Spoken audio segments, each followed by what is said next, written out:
For me, one way that we can parang modify it to be healthier is to use low sodium na soy sauce kasi meron naman ng ganun sa market natin.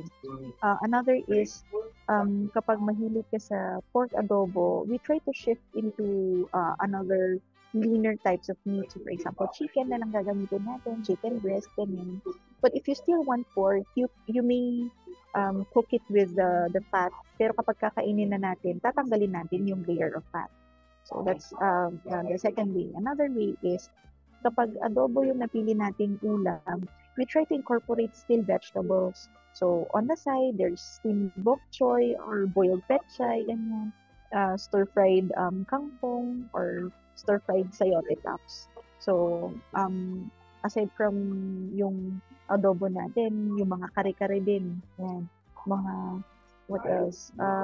Mga ginataan, like ginataang, um, let's say, Bicol Express, mga ganyan. So, instead of gata, kasi it's still rich in saturated fats, no?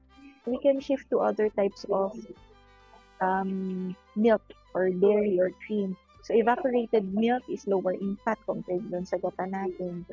We can also use almond milk. We can also use cashew milk. Kapag yung mga sausawan, I usually tell my clients na mas dadamihan nila yung kalamansi. So, for example, on your parang individual na sausawan, ang gagamitin natin will be around half teaspoon lang ng soy sauce and 2 tablespoon ng kalamansi. So that at least mas maraming sausawan mo, but the salt will be lower na. And then for the taba ng talangka at saka mga crab paste na mga ganyan, I don't think there will be alternatives kasi yun yung nagpapasarap nun. But we can really eat those in moderation. So for example, if you've eaten today, the next time that you're going to eat will be next week na.